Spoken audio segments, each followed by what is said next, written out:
ആദ്യമായി നല്ല പ്രധാനപ്പെട്ട 10 ചോദ്യങ്ങളുമായിട്ടാണ് വന്നിരിക്കുന്നത്. നമുക്ക് നേരെ വീഡിയോയിലേക്ക് കിടക്കാം.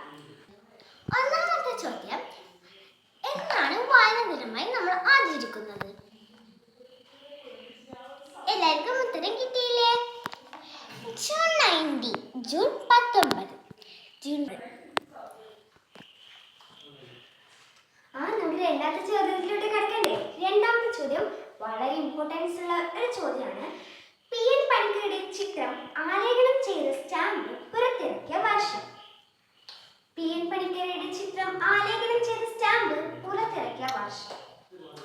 ഉത്തരം 2004 ജൂൺ 19. ഉത്തരം 2004 ജൂൺ 19. PN പണിക്കർ ജനിച്ചത് എവിടെ? ആലോചിച്ച് നോക്ക്. ഇത് നിങ്ങളുടെ മൂന്നാമത്തെ ചോദ്യമാണേ. എല്ലാവർക്കും ഉത്തരം കിട്ടിയില്ലേ? ആലപ്പുഴ ജില്ലയിലെ നിലമ്പേരി. നിങ്ങളുടെ മൂന്നാമത്തെ ചോദ്യം കേട്ടില്ലേ? PN പണിക്കർ ജനിച്ചത് എവിടെയാണെന്നായിരുന്നു മൂന്നാമത്തെ ചോദ്യം. ഇനി നമുക്ക് നേരെ നാലാമത്തെ ചോദ്യത്തിലൂടെ കിടക്കാം. നാലാമത്തെ ചോദ്യം ശ്രദ്ധിച്ചോളൂ. PN പണിക്കർ ജനിച്ചത് എന്നാണ്? PN പണിക്കർ ജനിച്ചത് എന്നാണ്? ഉത്തരം 1909 മാർച്ച് 1. അഞ്ചാമത്തെ ചോദ്യം ശ്രദ്ധിച്ചോളൂ. PN പണിക്കരുടെ യഥാർത്ഥ പേര്? ഉത്തരം പറയട്ടെ? ഞാൻ പറയുകയാണേ. പുതുവായൂർ നാരായണ പണിക്കർ. ആറാമത്തെ ചോദ്യം എന്താണെന്ന് നിങ്ങൾക്ക് അറിയണ്ടേ? അറിയാലേ? ഓക്കെ, എന്തായിരിക്കാം? നമുക്ക് നോക്കാം. വായനാ ദിനവുമായി ബന്ധപ്പെട്ട ഒരു ചോദ്യം തന്നെയാണ്. അതിൽ നിന്ന് 2 ചോദ്യത്തിന്റെ ഉത്തരം നിങ്ങൾക്ക് ലഭിക്കും. ആറാമത്തെ ചോദ്യം, കേരളത്തിലെ ആദ്യത്തെ പൊതു വായനശാല തിരുവനന്തപുരത്ത് സ്ഥാപിച്ചത് ആരാണ്? ഉത്തരം ലഭിച്ചോ? ഒന്ന് ആലോചിച്ചു. നിങ്ങൾക്ക് എല്ലാവർക്കും അറിയുന്ന ഒരാളാണ്. ഉത്തരം പറയട്ടെ?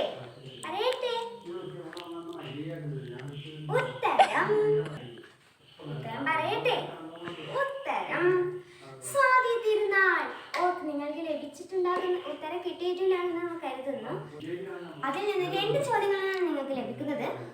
ഒന്നാമത്തെ ചോദ്യം, കേരളത്തിലെ ആദ്യത്തെ പൊതുവായനശാല സ്ഥാപിച്ചത് ഏത് ജില്ലയിലാണ്? എവിടെയാണ്? തിരുവനന്തപുരത്ത്. അത് സ്ഥാപിച്ചത് സ്വാതി തിരുനാൾ. അടുത്ത ക്വസ്റ്റ്യൻ, PN പണിക്കരുടെ മാതാപിതാക്കളുടെ പേര്?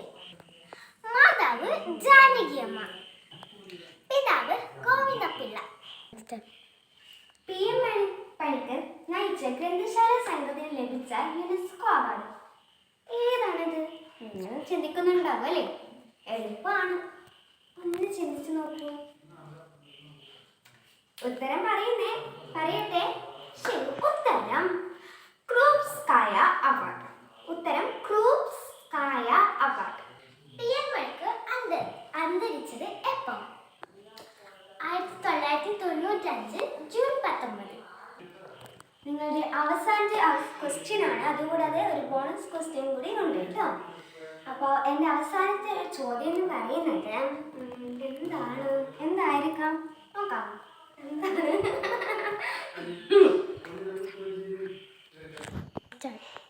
എനിക്ക് കിട്ടിയേ ഞാൻ പറയുന്നേ.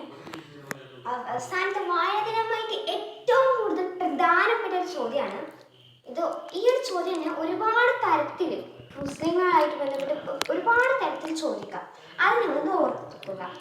അതായത്, വായിക്കപ്പെടുന്നത് എന്നർത്ഥമുള്ള ഗ്രന്ഥം ഏതാണ്? വായിക്കപ്പെടുന്നത് എന്നർത്ഥമുള്ള ഗ്രന്ഥം ഏതാണ്? ഉത്തരം ആലോചിക്കും. ഉത്തരം വിശുദ്ധ ഖുർആൻ. ഇത് പല ചോദ്യങ്ങളിലും ചോദിക്കാവുന്നതാണ്. ഉത്തരം വിശുദ്ധ ഖുർആൻ.